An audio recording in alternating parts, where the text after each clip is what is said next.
இன்றைய நாளிலே இஸ்ரவேல் ராஜாக்களின் வரலாற்றின் 22வது பகுதிக்கு வந்திருக்கிறோம்.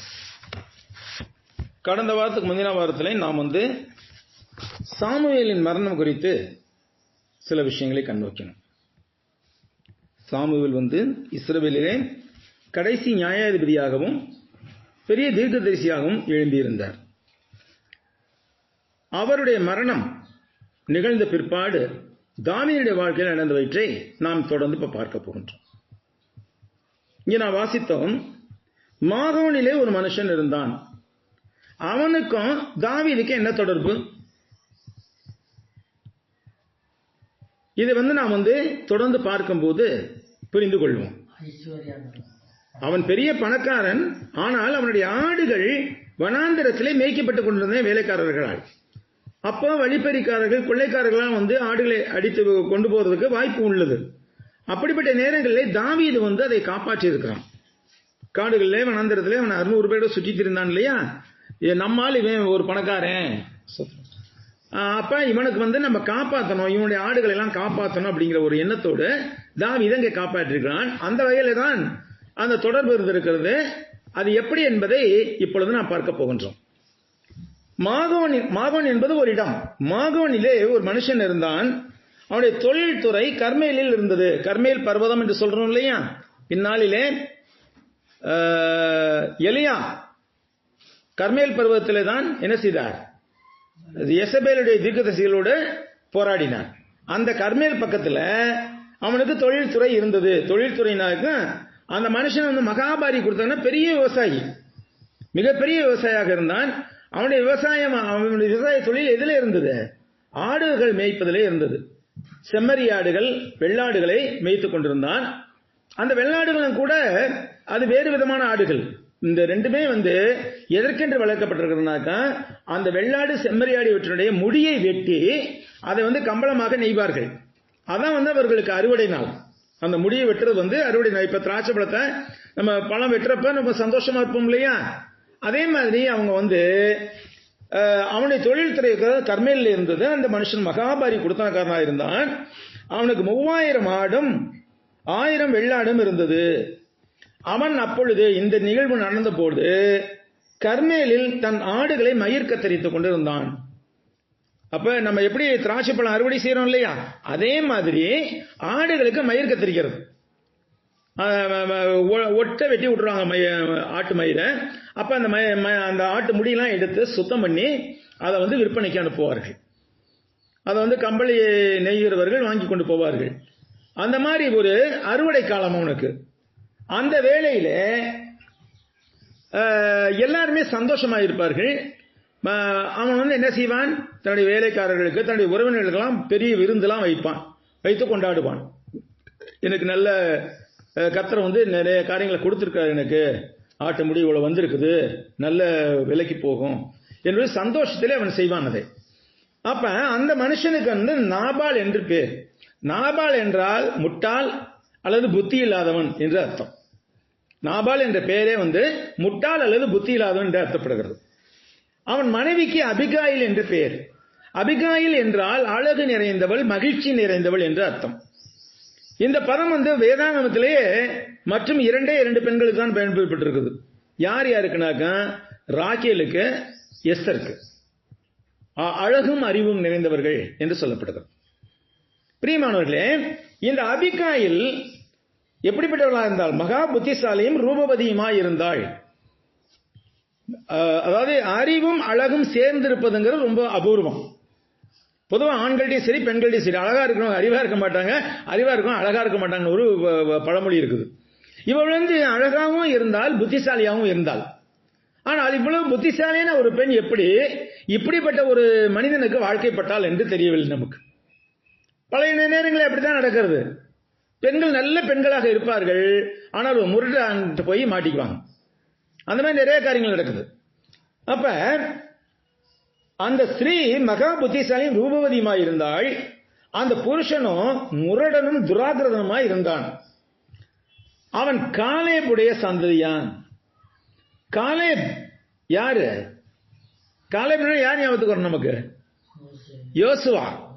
யோசுவா, காலேப் மற்றும் 10 பேர் எல்லாம் சேர்ந்து காதேஸ் பெர்னே என்ற இடத்துல இருந்து மோசேயால் எங்க அனுப்பப்பட்டார்கள்? கானான் தேசத்துக்கு வேவு பார்க்கும்படி அனுப்பப்பட்டார்கள்.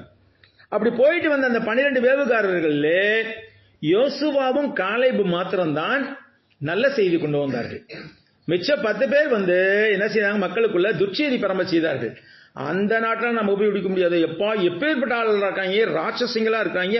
அவங்க பார்வைக்கு நாங்க வெட்டுக்கிளிகளா இருந்தோம். அவங்க பார்வைக்கு மாத்திரம் இல்ல, எங்க பார்வைக்கு நாங்க வெட்டுக்கிளிகளை போல இருந்தோம். அதெல்லாம் போய் பிடிக்க முடியாதுன்னு சொன்னவங்க. ஆனா இந்த 2 பேர் மாத்திரம், யாரு? காலேபும் யோசுவாவும் மாத்திரம் இல்ல, கர்த்தர் நம்மோடு கூட இருக்கிறார், அதனால நிச்சயமா அந்த இடத்துல போய் பிடிக்க முடியும்னு சொன்னாங்க. அதனால என்ன ஆயிடுச்சு? வாக்குத்தத்தம் பண்ணப்பட்ட தேசம் இருக்கு, அங்க எகிப்துல இருந்து கிளம்பின போது பெரியவங்களா இருந்தாங்க இல்லையா, அந்த இருந்தவங்கள யார் மட்டும்தான் சேர முடிஞ்சு? யோசுவா, காலேபு மட்டும்தான் சேர முடிஞ்சு. மற்றவங்க எல்லாம் யாரு? அங்க இருந்து கிளம்பனுடைய பிள்ளைங்க. மோசே, ஆரோன் கூட சேரல. மோசே, ஆரோன்லாம் மரித்து போயிட்டாங்க, எல்லாமே மரித்து போயிட்டாங்க. அந்த சந்ததியவே வனாந்திரத்திலே மரிக்க செய்தார் அவருடைய அவிசுவாசம் நிமித்தமாக. ஆனால் அவருடைய பிள்ளைகள் தான் இங்க சேர்ந்தார்கள். ஆனால் அந்த எகிப்திலிருந்து புறப்பட்டவர்களே 2 பேர் தான் உயிரோட கானானுக்குள்ள நுழைஞ்சாங்க. அந்த 2 பேர் யோசுவா, காலேப். இந்த காலேபை குறித்து இன்னொரு விஷயம் இருக்கிறது. அவர் அங்கே கானான் தேசத்துக்கு வந்த பிற்பாடு, கானான் தேசத்துக்கு நடந்து எவ்வளவு நாள்? 40 வருஷம் இல்லையா? அங்கிருந்து கிளம்பும் போது ஒரு 20-30 வயசு இருந்திருக்கலாம் யாருக்கு? காலேபுக்கு. அப்ப 40, 30, 70 வயசு ஆயிருச்சு. இங்க நிலங்கள் எல்லாம் பங்கு போட்டு கொடுத்தார்கள். அதுக்கப்புறம் காலேப் ஒரு வார்த்தை சொல்லுகிறார் யோசுவாவிட்ட, எனக்கு எப்ரோன் என்ற நாட்டை கொடும், எப்ரோன் சீமையை எனக்கு கொடும்.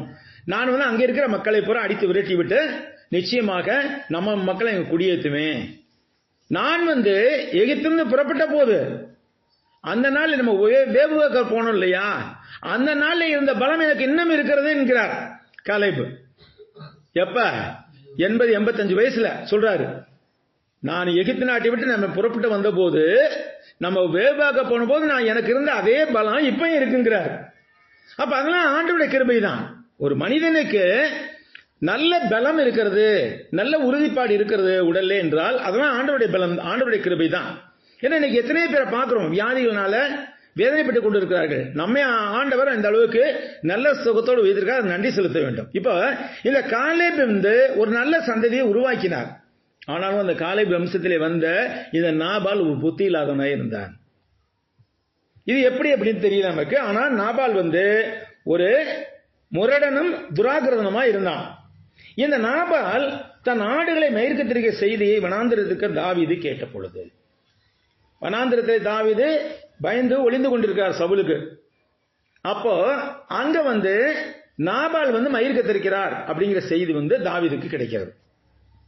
அப்ப யோசிச்சு பார்க்கிறார் தாவீது, யோசிச்சு பார்க்கிறோம் நம்ம எவ்வளவு உதவி செஞ்சிருக்கிறோம் அந்த மனுஷங்களுக்கு.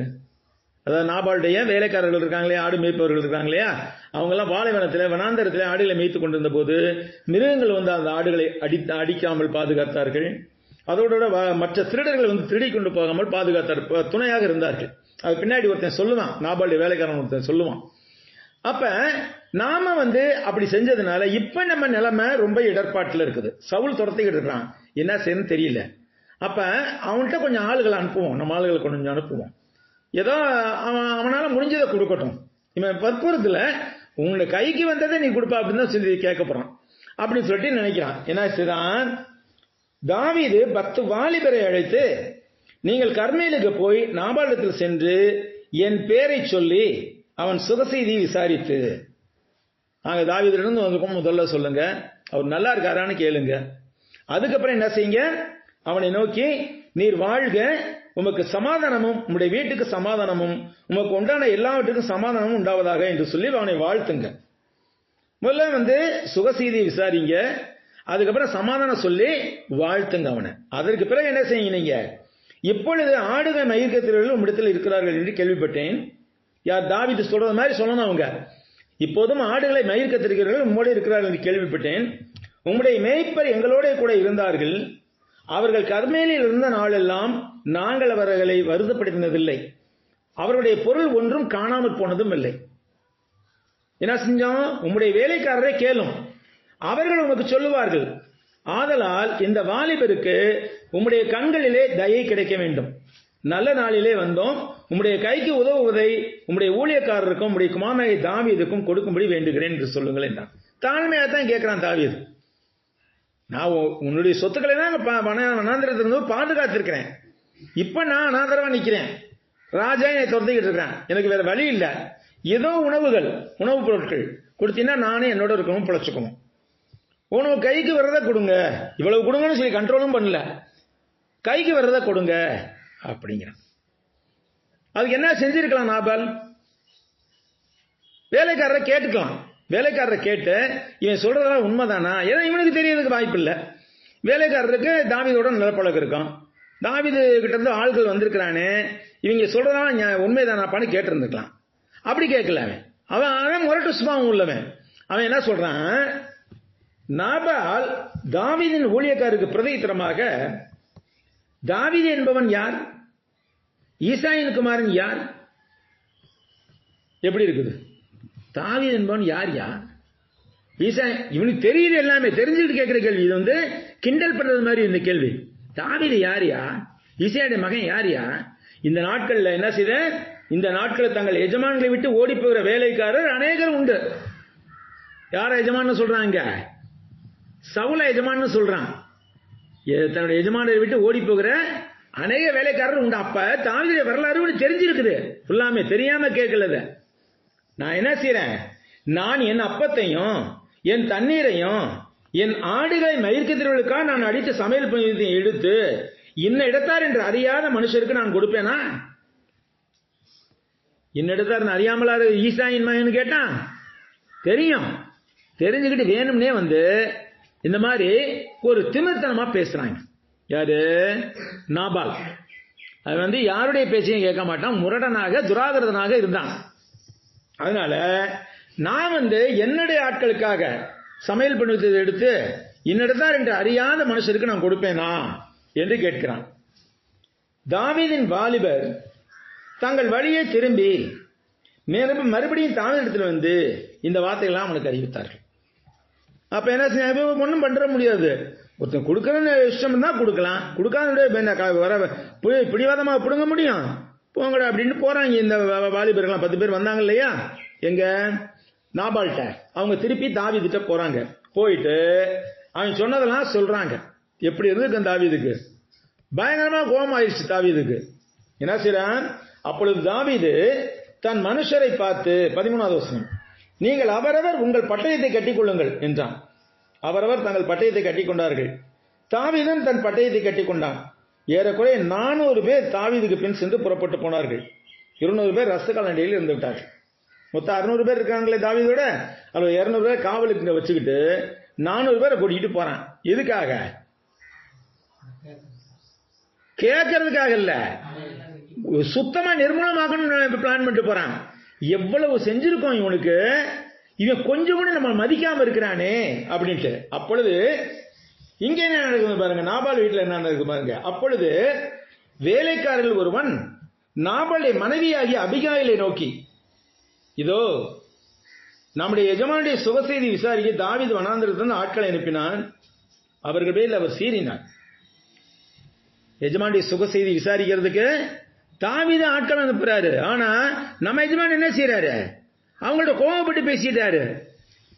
அந்த மனுஷரோ எங்களுக்கு மிகவும் உபகாரிகளாக இருந்தார்கள். இப்ப வேலைக்காரன் வார்த்தை இது அபிகாயிட்ட சொல்றான். ஏன்னா எஜமான்ட்ட போய் சொல்றதுக்கு பயமா இருக்கு அவனுக்கு. அதனால எஜமான் மனைவியிட்ட சொல்றான், அந்த மனுஷரோ எங்களுக்கு மிகவும் உபகாரிகளாக இருந்தார்கள். நாங்கள் வெளியில் இருக்கும்போது அவர்கள் எங்களிடத்தில் நடமாடின நாளெல்லாம் அவர்கள் எங்களை வருத்தப்படுத்தினதும் இல்லை, நமது பொருளில் ஒன்றும் காணாமல் போனதும் இல்லை. நாங்கள் ஆடுகளை மேய்த்து அவர்களிடத்தில் இருந்த நாளெல்லாம் இரவும் பகலும் எங்களை சுற்றிலும் மதிலாய் இருந்தார்கள். சுவர் மாதிரி எங்களை காவல் காத்துக் கொண்டிருந்தார்கள் எங்களை சுற்றிலும். இப்போதும் நீர் செய்ய வேண்டியதை கவனித்து பாரும். நம்முடைய எஜமான் மேலும் அவருடைய வீட்டார் யாவர் மேலும் நிச்சயமே ஒரு பொல்லா போவதா இருக்கிறது. இவர் இந்த மாதிரி பேசி அனுப்பிட்டாரு. என்னன்ட்டு தாவீதுக்கு ஒன்றும் உதவி செய்ய மாட்டேன் அப்படின்னு சொன்னது மட்டும் இல்லாம தாவீது யாரா அப்படிலாம் கேட்டு அனுப்பியிருக்கான் இல்லையா. அதனால நிச்சயமா ஒரு பொல்லாப்பு வரப்போகுது. இவரோ ஒருவரும் தம்மோட பேசக்கூடாதபடிக்கு பேலியாளின் மகனாக இருக்கிறார். யாருமே அவர்கிட்ட போய் அட்வைஸ் பண்ண முடியல, ஒன்னும் ஆலோசனை சொல்ல முடியல. பேலியாளின் மகனாக இருக்கு. பேலியால்னா சாத்தான். பேலியாளின் மகனாக இருக்கிறார். ரொம்ப முரடனாக இருக்கிறார். அதனால என்ன செய்யறது தெரியல. அப்ப அபிகாயில் செய்யறத பாருங்க. இதுலதான் அவருடைய புத்திசாலித்தனம் தெரிகிறது. அப்பொழுது அபிகாயில் தீவிரமாய் 200 அப்பங்களையும் 200 துருத்தி திராட்சரசத்தையும் சமையல் பண்ணப்பட்ட 5 ஆடுகளையும் 5 படி வறுத்த பயிற்சையும் வற்றலாக்கப்பட்ட 100 திராட்சை கொலைகளையும் வற்றலான 200 அத்திப்பழ அடைகளையும் எடுத்து என்னென்ன கொண்டு போறா பாருங்க. ஏன்னா விருந்து நடந்திருக்கு அவங்க வீட்டுல. எல்லாம் வர்றேன் போறாங்க, சாப்பிட்டுக்கிட்டு இருக்கான் அங்க கர்மேல் தொழில்துறையில. இங்க தாவீதுக்கு கொடுக்கறதுக்கு இவத்தை ரெடி பண்றா. 200 அப்பங்கள். ஏன்னா 600 பேர் இருக்கிறாங்க. 200 அப்பங்கள்லாம் எத்தனை பேருக்கு வரும்? 3 பேருக்கு ஒரு அப்பம் வரும். அந்த அப்பம்லாம் பெருசா இருக்கும். இதை விட நல்ல இவ்வளவு மொந்தத்துக்கு இதை விட இன்னும் கொஞ்சம் பெரிய சைஸ்ல இருக்கும் அந்த அப்பங்கள்லாம். அப்படிப்பட்ட அப்பங்கள் 200 அப்பங்கள் எடுத்து அதோடு கூட 2 துருத்தி திராட்சை ரசம். 2 துருத்தினா என்னது? கண்ணுக்குட்டி தோல் இருக்கு இல்லையா, கண்ணுக்குட்டி அல்லது ஆடுகள் இருக்கு இல்லையா, அந்த தோல் தோலை பதனிடுவாங்க, தோலை காய வச்சிருவாங்க நல்லா பதனிட்டு, அந்த தோலை நல்லா தச்சு ஒரு பை மாதிரி ஆக்கிடுவாங்க. அந்த கழுத்து பகுதி இருக்கு இல்லையா, கழுத்து பகுதியில திராட்சை ரசத்தை ஊத்துவாங்க. அதுல ஊத்தி அப்படியே வச்சிருவாங்க. ஆண்டவர் கூட சொல்லியிருக்காரு இல்லையா, பழைய திராட்சை ரசத்தை எவனும் புது திராட்சை ரசத்தை பழைய துருத்தியில ஊற்றி வைக்க மாட்டான். ஏன்னாக்கா பழைய துருத்தி என்ன இருக்கான், ஏற்கனவே விரிஞ்சு போயிருக்கும்.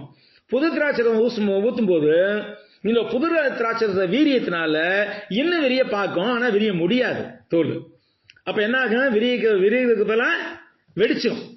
அப்ப தோல்களும் அந்த துருத்திகளும் பாழாகும், திராட்சை ரசம் சிந்தி போகும் அப்படிங்குவார். இங்க 2 துருத்தி அந்த மாதிரி நல்ல ஒரு கண்ணுக்குட்டி தோல்ல செஞ்சதா இருக்கலாம், அது பெரிய மாட்டு தோல்ல கூட செஞ்சதா இருக்கலாம். 2 துருத்தி திராட்சை ரசம், அதோடு கூட சமையல் பண்ணப்பட்ட 5 ஆடுகள். 5 ஆடுகளை வெட்டி சமைச்சு அதையும் கொண்டு போறான். 5 படி வறுத்த பயிறு, வற்றலாக்கப்பட்ட 100 திராட்சை குலைகள். திராட்சை குலை அப்படியே குலையை பார்க்கிறோம் இல்லையா, அந்த குலையை அப்படியே வற்றலாக்குவார்கள். கிஸ்மிஸ் பழம் சொல்றோம் இல்லையா, அந்த மாதிரி கிஸ்மிஸ் பழமாக்கி அதுல ஒரு 100 திராட்சை குலைகளும் அதோடு கூட 200 அத்திப்பழ அடைகளையும் எடுத்துக்கொண்டு கழுதைகள் மேல் ஏற்றி தன் வேலைக்காரரை பார்த்து, நீங்கள் எனக்கு முன்னே போங்கள், இதோ நான் உங்களுக்கு பின்னே வருகிறேன் என்று சொல்லி அனுப்பினாள். தன் புருஷனாகிய நாபாலுக்கு அதை அறிவிக்கவில்லை. புருஷனுக்கு சொல்லாமலேயே எடுத்து போறார். இதுக்காக தாவீதை போய் சமாதானப்படுத்திடலாம் அப்படிங்கிறதுக்காக. இவன்கிட்ட சொன்னா கேட்க மாட்டான். இவன் நீ எதுக்கு இத்தனை எடுத்து போற அப்படின்னு அண்டிச்சாலும் கண்டிப்பா. அதனால புருஷனுக்கு தெரியாமலேயே எடுத்துட்டு போறான்.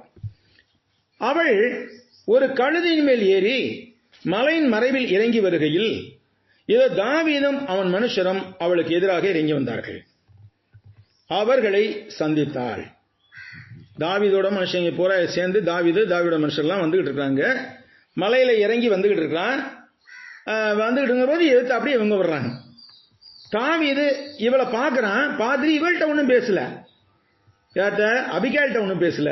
தன்னுடைய ஜனங்களை நோக்கி என்ன சொல்றான், இவளுக்கு தெரியணுங்கிறதுக்காகவே பேசியிருக்கான். தன்னுடைய ஜனங்களை நோக்கி, அவனுக்கு வனாந்தரத்தில் இருக்கிறதையெல்லாம் வீணாகவே காப்பாற்றினேன். யாருக்கு? நாபாலுக்கு.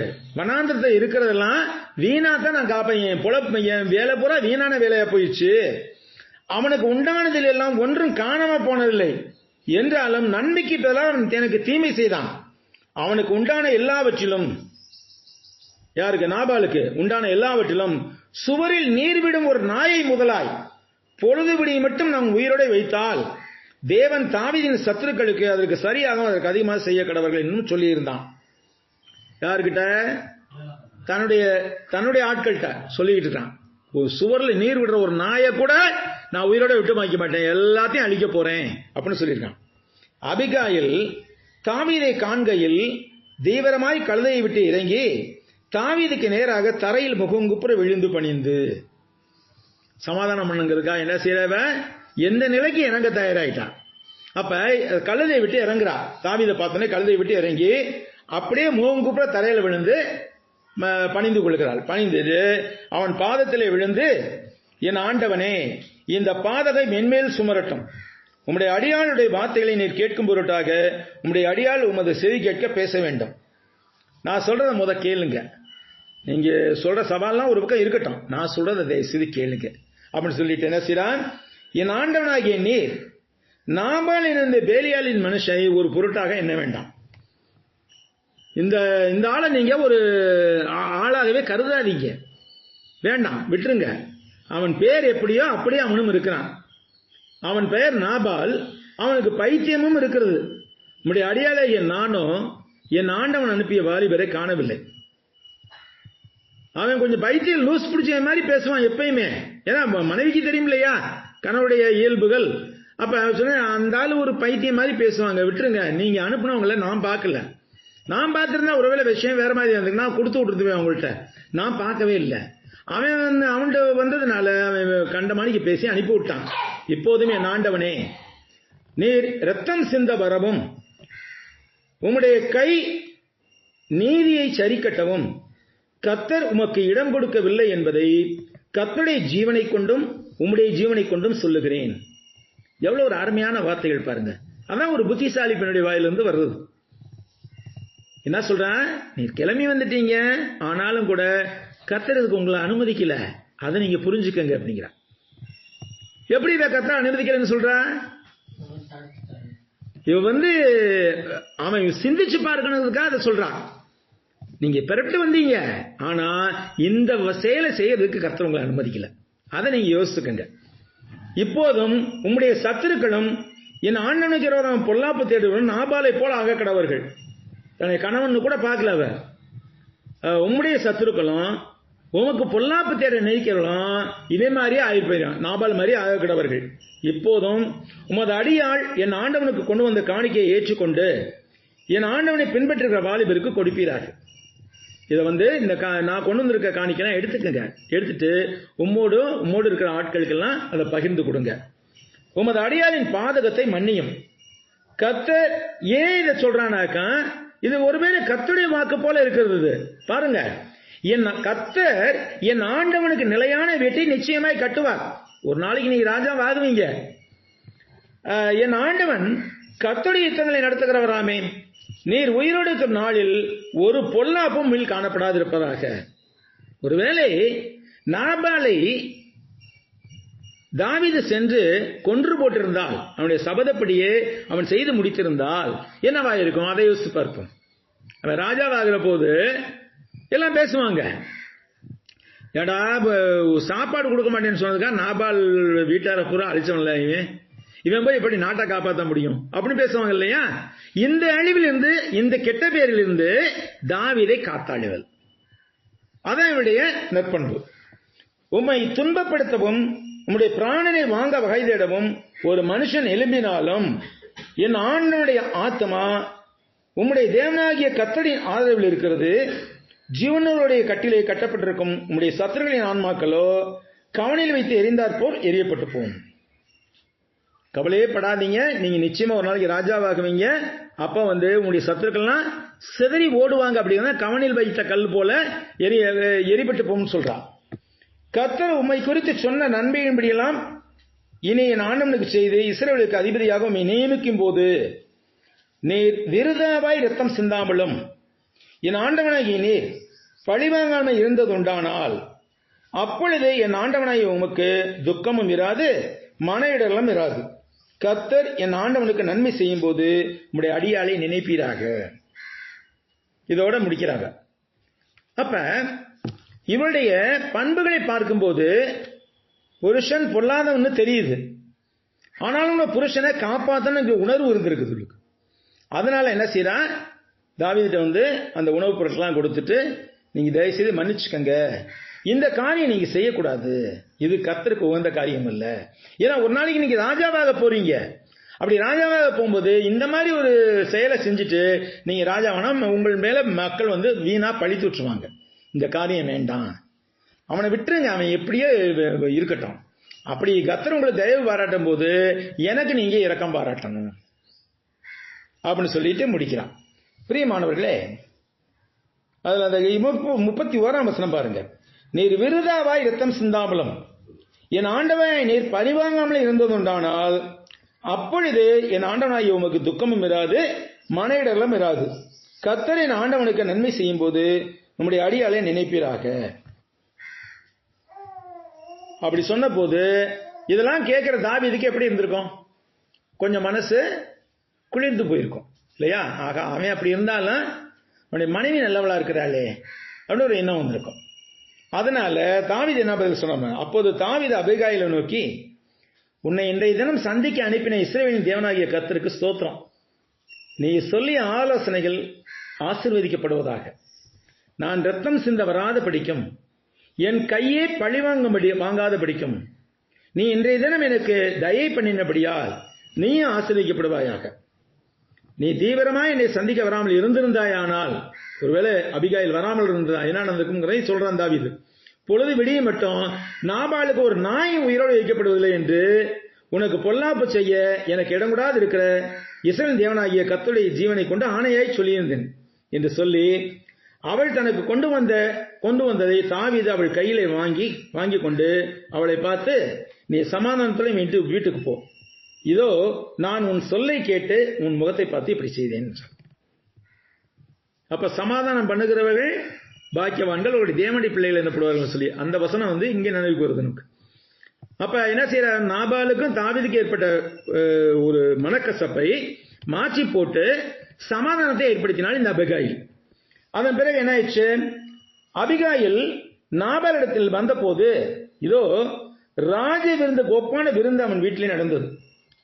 அவன் இருதயம் கழித்திருந்தது, அவன் எங்கும் வெறித்தும் இருந்தான், நல்லா ஃபுல்லா தண்ணி அடிச்சும் போதையில் இருக்கான். அதனால என்ன செய்யறா, பொழுது விடி மட்டும் சிறிய காரியமான பெரிய காரியமான ஒன்றும் அவனுக்கு அறிவிக்கவில்லை. நாபாலுக்கு என்ன செய்யல, எதுவுமே பேசல.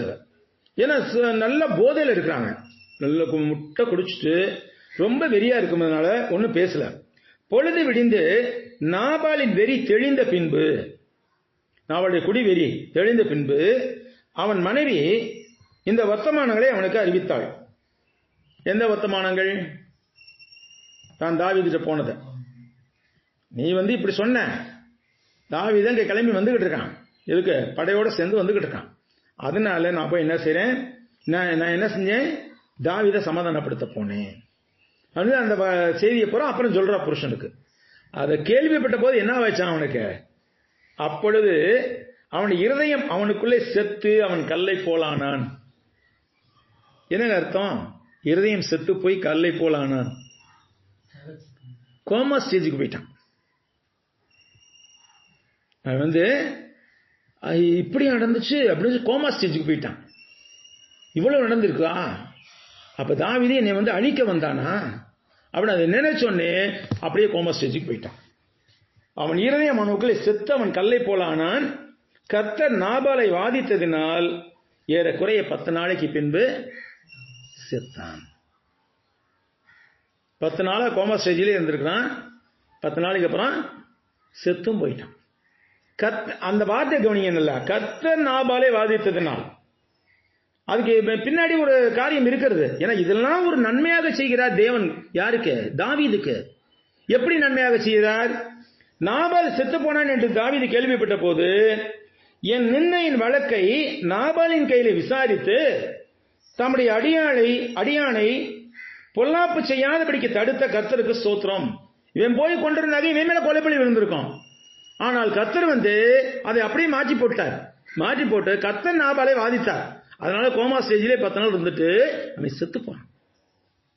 அது கர்த்தருடைய சித்தமா இருந்தது. ஏன் நம்ம இப்ப அடுத்த வசனங்களை தெரியுது. கர்த்தர் தாமே நாபாலின் பொல்லாப்பை அவன் தலையின் மேல் திரும்ப பண்ணினார் என்று சொல்லி அபிகாயிலை விவாகம் பண்ணுகிறதுக்காக அவளோட பேச தாவீது ஆட்களை அனுப்பினான். இப்ப அவள் ஒரு விதவையா இருக்கிறாள். யாரு? அபிகாயில். அப்ப தாவீது என்ன செய்யறான், நான் அவளை கல்யாணம் முடிச்சுக்குவேன் அப்படின்னு சொல்லி ஆட்களை பேசுறதுக்கு ஆட்களை அனுப்புகிறான். தாவீதின் ஊழியக்காரர் கர்மேலில் இருக்க அபிகாயில் அண்டைக்கு தாவீது உன்னை விவாகம் பண்ண மனதாய் எங்களை உன்னிடத்தில் அனுப்பினார் என்று அவளோட சொல்லுகிற போது அவள் எழுந்திருந்து தரை மட்டும் முகம் குனிந்து, இதோ நான் என் ஆண்டவருடைய ஊழியக்காரின் கால்களை கழுவத்தக்க பணிவிடைக்காரியாக அவருடைய அடியாள் என்றார். பின்பு அபிகாயில் தீவிரித்து எழுந்து ஒரு கழுதின் மேல் ஏறி 5 தாதி பெண்களை கூட்டிக் கொண்டு தாவீதின் ஸ்தானாதிபதிக்கு பின் சென்று போய் அவனுக்கு மனைவியானாள். அப்ப அபிகாயில் தாவீதின் மனைவியாக வேண்டும் என்று ஆண்டவருடைய சித்தம். அதற்காக என்ன செய்தார்? கர்த்தர் நாபாலை வாதித்தார். நாபாலுடைய இருதயம் கல்லை போலானது. அவன் கோமா ஸ்டேஜில் இருந்து 10 நாள் இருந்துட்டு செத்து போனான். அவன் செத்து போனாங்கிற செய்தி கேள்விப்பட்டோன்னே தாவீது அனுப்புறான் ஆட்களை, நான் உன்னை கல்யாணம் முடிச்சுக்கிறேன் அப்படின்ட்டு. இதை வேதாகமத்தை புரட்டி பேச மனதா இருக்கிறவங்க எப்படி சொல்லுவாங்கனாக்க, எல்லாம் பிளான் பண்ணி செஞ்சிருக்காங்கப்பா. தாவீது அபிகாயிலாம் சந்திச்ச போதே 2 பேரும் ஒருத்தர் லவ் பண்ணிட்டாங்க. அதனால இவன் புருஷனை சாக விட்டுட்டா, இவன் தாவீது எப்படா சாகவான்னு வெயிட் பண்ணிட்டு இருந்தான். அப்படிலாம் கிடையாது. அங்க அதுக்கு தான் இந்த வசனம் இருக்கு, 38ஆம் வசனம். கர்த்தர் நாபாலை வாதித்தார். கர்த்தர் வாதிக்கும் போது யாரும் என்ன செய்ய முடியாது? காப்பாற்ற முடியாது. கர்த்தர் நாபாலை வாதித்தார். அதனால 10 நாளைக்கு முன்பு அவன் செத்தான். இஸ்ரேல் ஊராளாகிய அகினோவாமையும் தாவீது விவாகம் பண்ணினான். அவர்கள் இருவரும் அவனுக்கு மனைவிகளானார்கள். ஏற்கனவே யார் இருக்கா மனைவியா? சவுளுடைய மகள் மீகாள் மனைவியா இருக்கிறார். அவதான் முதல் மனைவி. அதற்கு அடுத்தபடியாக அபிகாயிலை விவாகம் பண்ணி இருக்கிறான் உயிரோடு இருக்கும் போதே. தாவீதுக்கு நிறைய மனைவிகள் இருந்திருக்கார்கள், நிறைய மனைவிகள், மறுமனைவியாட்டிகள். இதுல பின்னாடி இன்னொருத்தி வர போறா. யாரு? உரியாவின் மனைவியாக இருந்த பத்சேபா. அது சதி பண்ணி இவன் மனைவியாக சேர்த்துக்கொண்ட விஷயம். அது வேற வரலாறு, இது வேற வரலாறு. இது கர்த்தரே அவனுக்கு அருளின ஈவாக இருந்தாள் அபிகாயில். அப்ப இஸ்ரேல் ஊராளாகிய அகினோவாமையும் தாவீது விவாகம் பண்ணினான். அவர்கள் இருவரும் அவனுக்கு மனைவிகளானார்கள். சவுல் தாவீதின் மனைவியாகிய மீகாள் எனும் தன் குமாரத்தியை காலின் ஊரானாகிய லாயிசின் குமாரனான பல்திக்கு கொடுத்திருந்தான் அப்படின்னு சொல்லி வசனம் இருக்குது. பல்திக்கிட்ட கொடுத்திருந்தாலும் மறுபடியும் தாவீது அரசன் ராஜாவாகிற போது அவளையும் கூப்பிட்டுக்குவான். யார? பல்திக்கு கொடுக்கப்பட்ட தன்னுடைய மனைவி, தாவீதுடைய மனைவியாக இருந்த விவாகம் நீ கொடுத்திருந்தான். ஆனா தாவீது தனக்கு எதிரியான உடனே பல்தி என்பவனுக்கு மீகாலை கொடுத்து விட்டான். ஆனா மீகால் திரும்பவும் இவன்கிட்ட சேருவாள். அப்படி சேர்ந்துட்டு தான் பின்னாடி நம்ம பார்க்க போறது. தாவீது கர்த்தருடைய உடன்படிக்கை பெட்டியை எடுத்துக்கொண்டு வருகிற போது சணநூல் வஸ்திரம் மாத்திரம் தரித்து கொண்டு மற்ற மேலாடைகள்லாம் கலற்றி விட்டு தெருவில் டான்ஸ் ஆடிட்டு வருவான். மற்ற பெண்கள்லாம் ஆடிக்கிட்டு இருப்பாங்க, இவனும் சேர்ந்து ஆடுவான்.